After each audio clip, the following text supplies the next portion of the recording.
Саламатов – заслуженный деятель культуры, композитор, автор книг и многих музыкальных композиций. Его творчеству уже более 40 лет, и по сей день он вносит свой вклад в развитие отечественной музыки. Сегодня он любимый педагог среди своих студентов. Сегодня в серьезную музыку, то есть так называемую музыку классического направления, создают именно наши композиторы.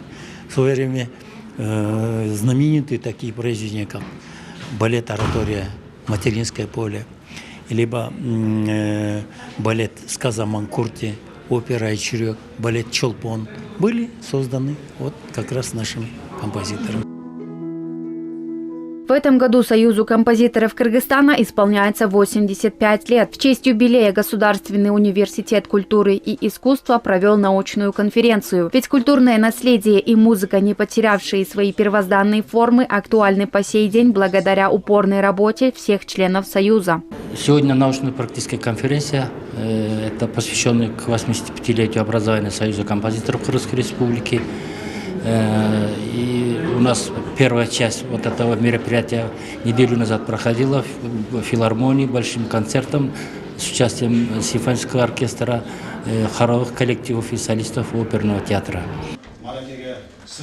Участники научной конференции обсудили историю создания Союза, вспомнили о великих композиторах, таких как Абдулас Малдыбаев, Петр Шубин, Владимир Власов, Владимир Фере, Бураталы Куренкеев, Карамолдо Розов, Атай Огонбаев и Ибрай Туманов. Именно эти выдающиеся личности создали данный союз в далеком 1939 году и внесли огромный вклад в развитие профессиональной музыки в стране. Также актуальной темой конференции стало развитие профессиональной музыки среди молодежи.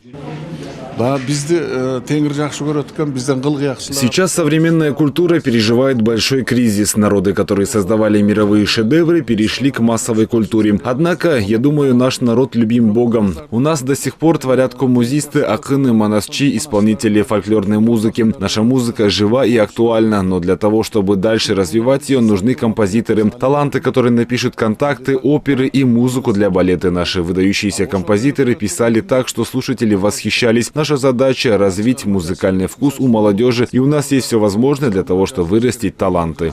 Композитор Союза тарихи бай.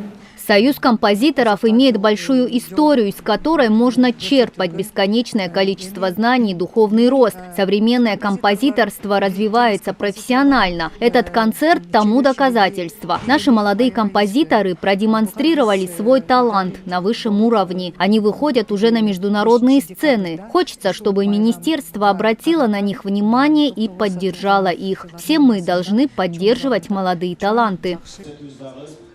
Напомним, что в Государственном университете культуры и искусства имени Бибисары Бейшеналиевой, где прошла данная конференция, ректорами в разные годы были выдающиеся композиторы Насыр Давлесов и Калым Олдубасанов. Также университет стал началом пути многих известных культурных деятелей, внесших вклад в развитие отечественной музыки. Аймия Римназарова, Эльдар Анарбеков, ЛТР Бишкек.